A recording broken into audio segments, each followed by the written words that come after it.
Good afternoon, everyone, and welcome to this Superintendent's webinar. I'm Wayne Lewis, and I'm here with Deputy Commissioner Dr. Amanda Ellis.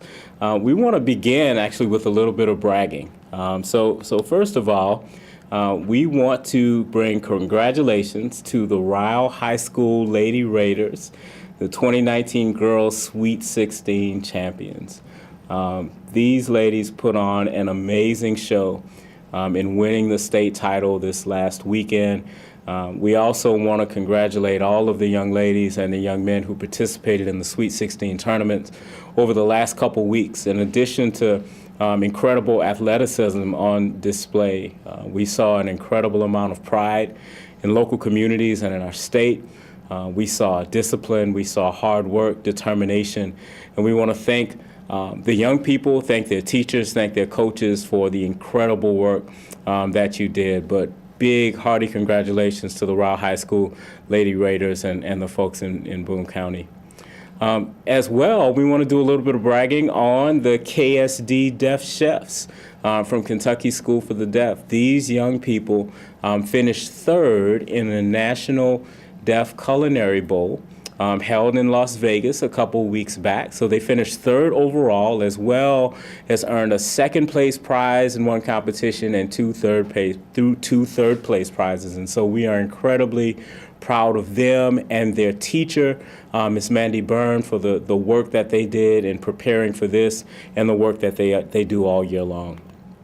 I want to move into talking a little bit about data. And as we move forward with the superintendent webinars, I want to spend some time at the start of each one going forward, just talking about different pieces of data, sometimes at the state level, sometimes we'll look more regionally at the state level or at a region, at a district level, or at a school level. Today we'll focus at the state level. And we want to take a look specifically at the novice performance level in our 2017-2018 K-Prep data. You've probably heard me talk quite a bit over the last couple months about percentages of our kids scoring at the proficient level or higher. I want to draw our attention, especially over the next couple months, really over the next couple years, to the novice performance level. And I know this is not new for Kentucky. I know this was under former Commissioner Holliday. There was an incredible emphasis on novice reduction. In some ways, we want to return a little bit to that focus. When you think about the performance levels for kids on our K-Prep assessments, ranging from the distinguished level where kids are demonstrating a mastery of content at the grade level. At the novice level, you're talking about kids performing at the very bottom performance level, meaning that there's demonstration of minimal understanding of the content at grade level.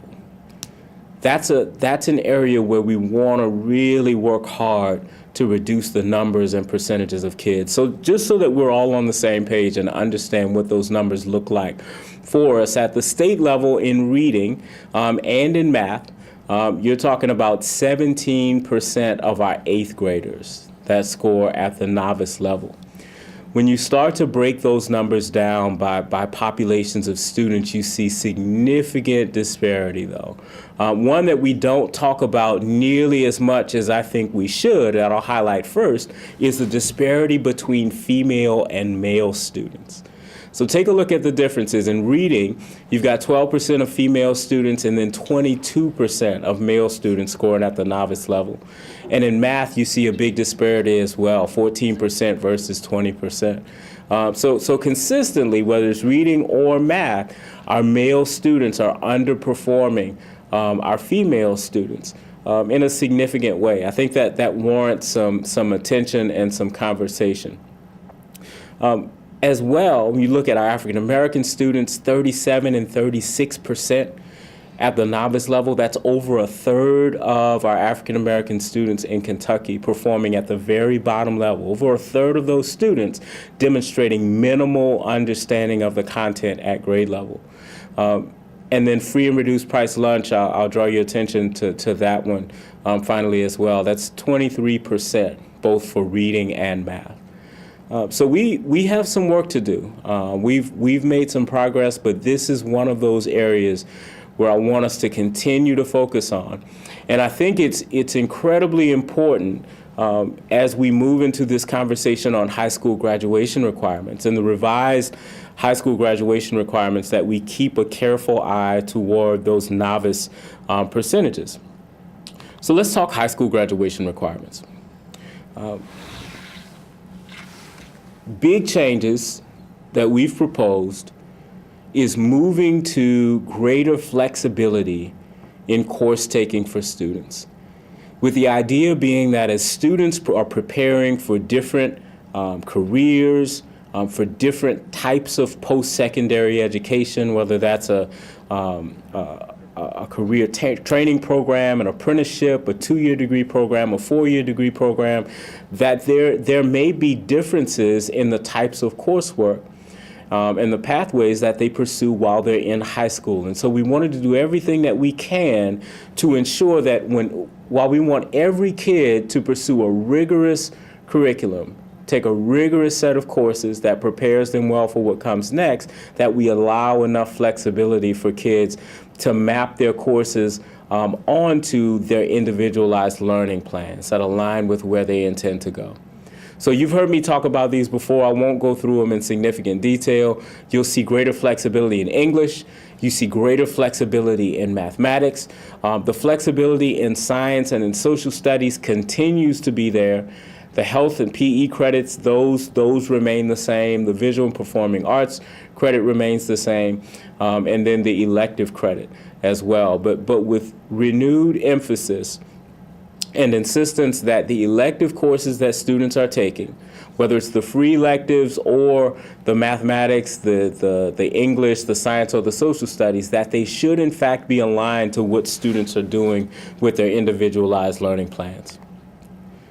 The second part is some new definitions. So graduation prerequisites, meaning the requirements for students to demonstrate basic competence in reading and math, and then graduation qualifier as new vocabulary as well, meaning a criterion which students have to meet in order to qualify for high school graduation. So we'll spend some time in a second going through those qualifiers, but I'll run through really quickly just what we mean by prerequisites. It is essential for us, and we see this in the revised high school graduation requirements, that kids are able to demonstrate that they have basic skills, basic competencies in reading and mathematics. And there are 3 routes that kids have to be able to demonstrate that. They can demonstrate it through their 8th grade assessment, the reading and math assessments that they're already required to take for accountability purposes.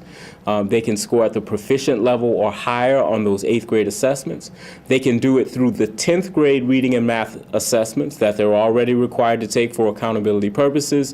Or they can demonstrate that competence through a collection of evidences or a portfolio where a kid is able to showcase that they do in fact have those basic competencies, that portfolio submitted to the local superintendent or his or her designee who can make that determination. So you've got greater flexibility in courses. You have the graduation prerequisite, which requires that kids demonstrate through one of those avenues basic competence in reading and math, and then you have to meet one graduation qualifier. And I want to talk about what those qualifiers are. One of the 8 qualifiers. So the first one is you can meet your qualifier by completing the pre-college curriculum as established by CPE. And in regulation today, that pre-college curriculum is the high school graduation requirements that we prescribe at KDE, plus the 2 credits in a world language. You successfully complete that, that's your graduation qualifier. The second one is a benchmark score as established by CPE in one section of a college admissions or placement examination. So you have the SAT and the ACT as college admissions examinations. There are also a number of college placement examinations that CPE has benchmarks for, including the Coyote examination. This qualifier says that you have to meet the benchmark, the CPE benchmark, in one of those areas. So in reading or English or mathematics. And if you hit that benchmark, then you've hit your qualifier. The third one is completing 3 post-secondary credit hours in a KDE-approved dual credit course. That's with a grade of C or higher. That can be a CTE course. That can be a Gen Ed course.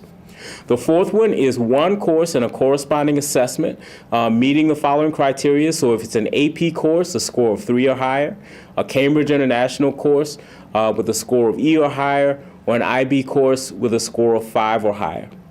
The fifth one is an industry certification as approved by the KWIB. The sixth one is 4 high school credits, not post-secondary credits, but 4 high school credits from valid courses within a single KDE-approved career pathway. This is significant. Let me take a second to explain this. This means, number 6 means, if a student successfully completes the courses, the 4 courses in the pathway, even if they're unsuccessful with earning the credential, like taking the assessment at the end of the pathway and earning the credential, if they've successfully completed those courses, then they have satisfied the requirement for that qualifier. Now, obviously, we want kids to complete pathways and earn the certification at the end. That's what we want for our kids if they're going this route. But they meet the graduation qualifier if they complete the 4 courses in the pathway, or, as you see in number 5, earning the industry credential. It's not a both and. The 7th one is completing a KDE-approved process to verify 500 hours of exceptional work experience. We have the requirements for that experience posted on the KDE website. If you have questions about that, we can get you that information. And then the 8th qualifier is completing 2 years in an approved KDE or Labor Cabinet approved pre-apprenticeship or apprenticeship program. We intentionally use the language completing 2 years in that experience because some of these experiences take considerably longer than 2 years. Some of them you can complete in 2 years, some of them you can't. But if a student completes 2 years while they're in high school, that's sufficient to count as their graduation qualifier. So it's the 22 credits where you have greater flexibility. It's meeting the prerequisites, basic competence in reading and math, and meeting 1 of 8 of the graduation qualifiers. To finish up, let's talk about how this gets phased in. When this goes into effect and what students are responsible for what. So first of all, for students entering the 9th grade, on or after the first day of the upcoming school year, so the 2019-2020 academic year, those students will be responsible for completing one of the graduation qualifiers. So that list of 8, this will be the first class of students that has to satisfy one of those 8 qualifiers. It will also be the first group of students that has the greater flexibility in the 22 credit hours for high school graduation. So already the credit hour requirement is 22 credit hours. That has not changed, the total number. But the students entering in fall of 2019, they get the greater flexibility with what we've proposed. Now for students coming in, starting in grade 9 in the following academic year. So if you're starting in grade 9 in the 2020-2021 academic year, in order to receive a high school diploma, you have to complete one of the graduation qualifiers, as we've discussed. You have to meet the prerequisites, basic competence in reading and math, and you have to earn the 22 credit hours with the greater flexibility. So the difference is, if you're entering high school in fall 2019, you have greater flexibility in courses and you have to meet a qualifier. If you're entering high school, entering 9th grade in the fall of 2020, you have the prerequisites and the graduation qualifiers with the greater flexibility in courses. We expect to have some questions there and more than happy to have some conversation. But with that, I'm going to hand it off to my colleague. All right, thank you. So we definitely want to encourage you to log into the GoSoapbox.com. You can see the banner at the bottom of the screen. As Commissioner Lewis said, we definitely would like any questions. We know that there's some confusion sometimes with any kind of change, and so we want to make sure we can clarify that. And if you feel like we're a broken record, that's a good thing. That means we continue to have the same message and want to ensure that you have that same message for your staff, and so you're able to prepare for the 1920 school year. So another thing that's come up that you have probably heard a lot about and we've talked about for years is talking about the Kentucky Academic Standards update. For the last few years, we've been getting feedback for reading and mathematics. You've heard about social studies, and so we just want to give you an update today of where we are in that process, what we're offering, and what's to come.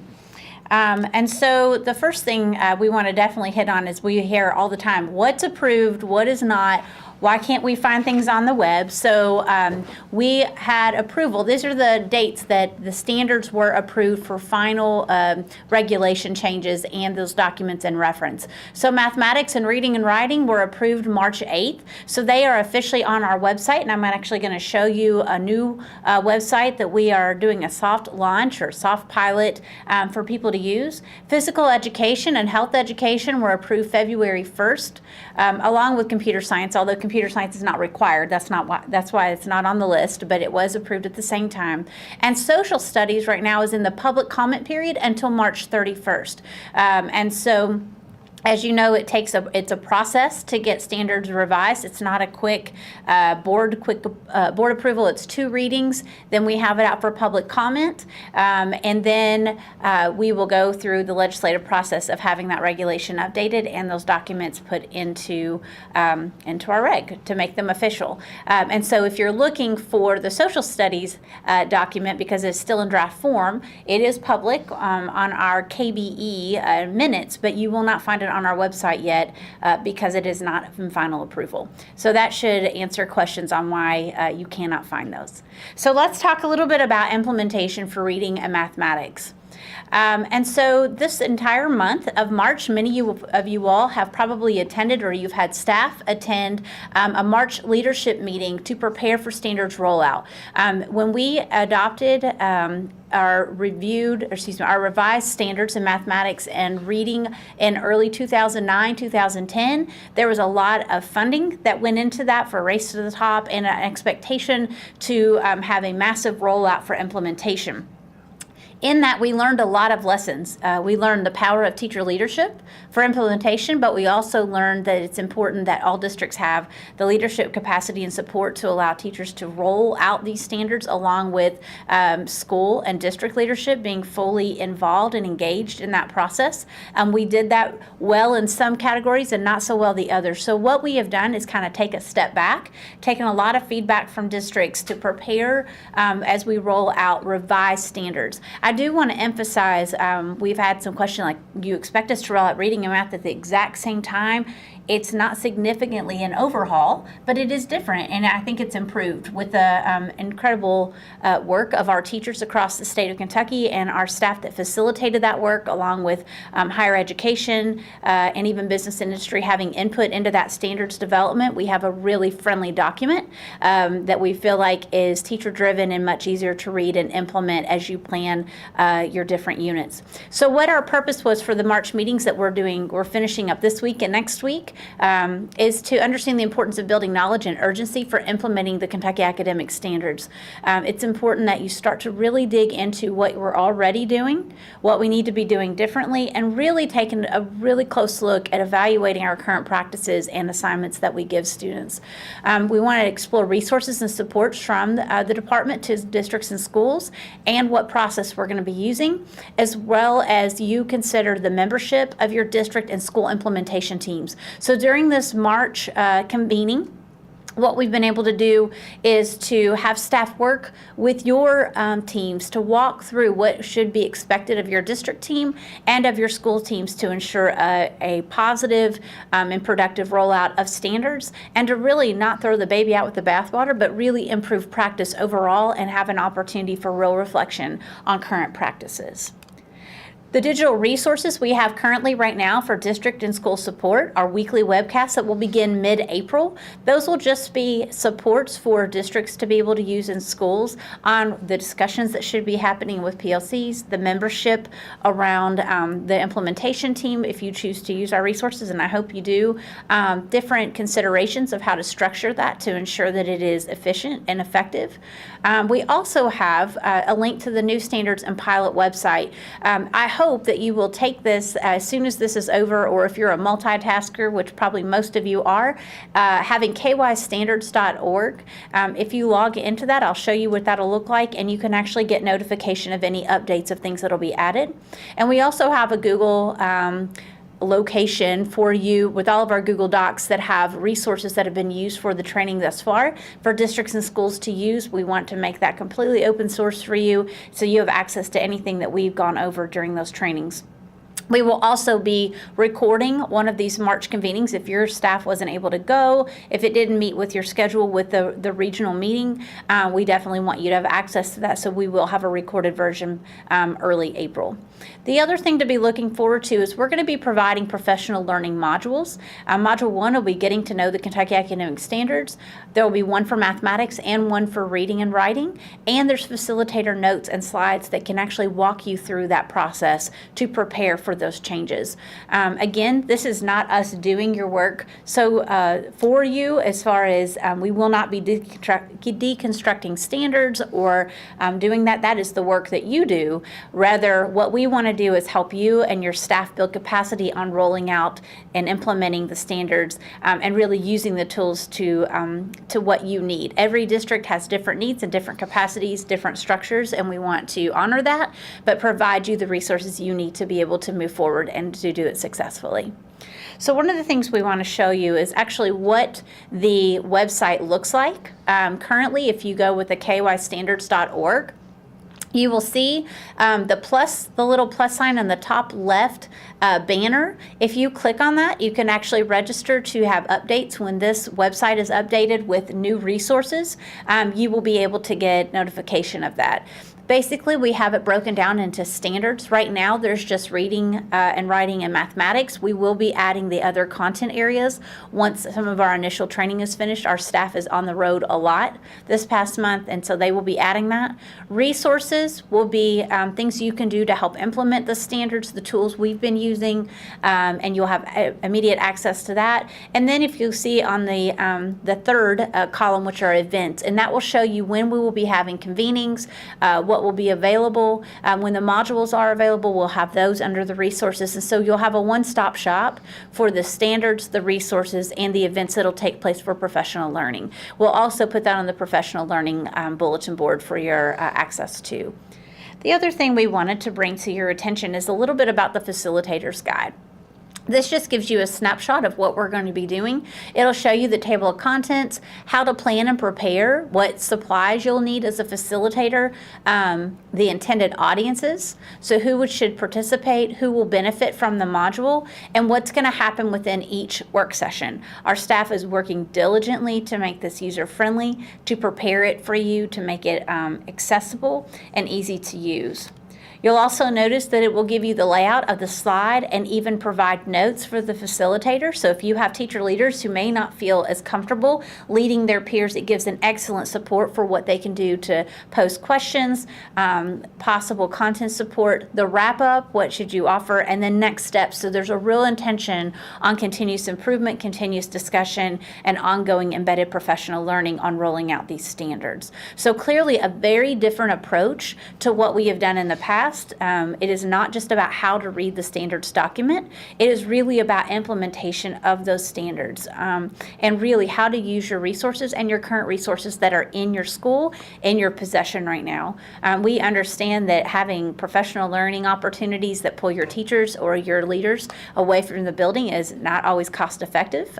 For substitutes, travel, we understand it's not always easy to do so, or the location may not be convenient. So we're really trying to come to you with the modules to really best meet your needs for when you need it, that's most appropriate for your school and your setting. The last thing, or second to last thing, actually, is exactly what Commissioner Lewis talked about, the novice reduction work, which is now continuous improvement coaches under Kelly Foster's office. This is not separate from the work that they're doing. If you notice that this is aligned to the key core work process, number 2, design and deploy standards. And so this is not new, it is the work. So, just to reiterate that the Kentucky Academic Standards ensure that all districts and schools have access to the same outline of expectation. It is imperative that schools continuously assess, review, and revise school curricula to support the assurance that all students have the knowledge, skills, and dispositions for success.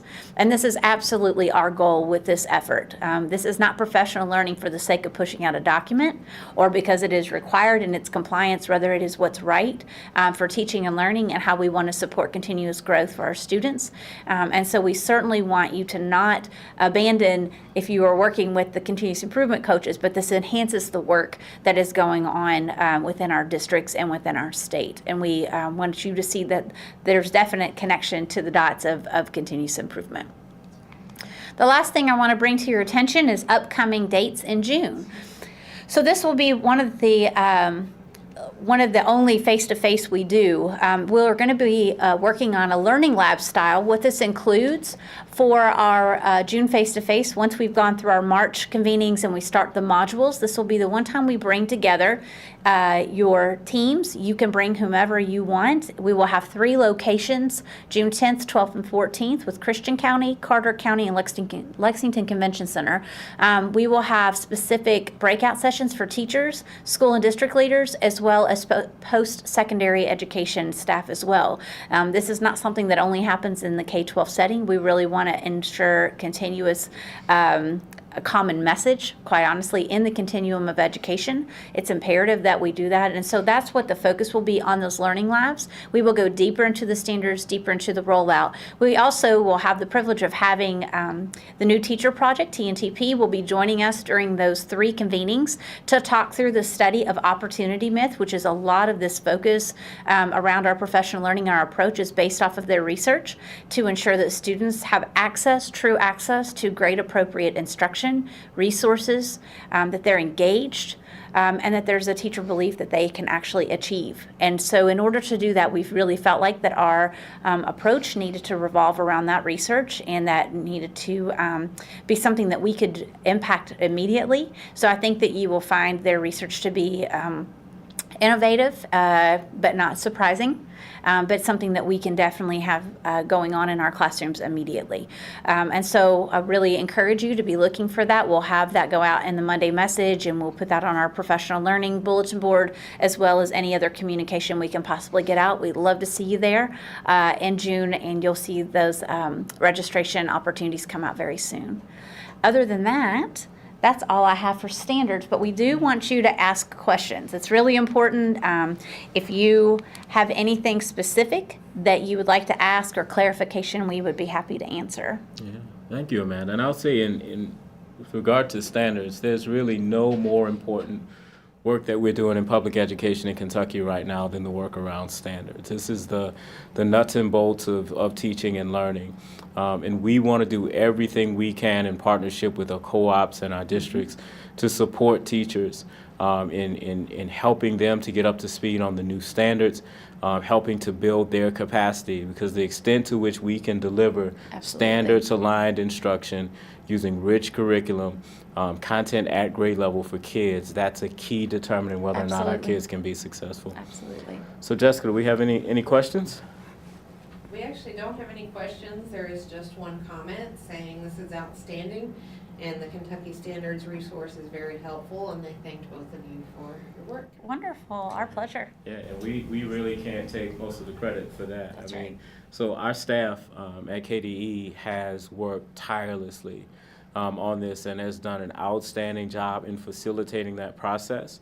But we want to be really clear that the writing of our new academic standards, that happened with writing teams of teachers and higher ed stakeholders from across the state, and they put incredible time and effort into that work, and we are grateful to the community of Kentucky educators that gave so graciously of their time to make this a reality for our kids. Absolutely.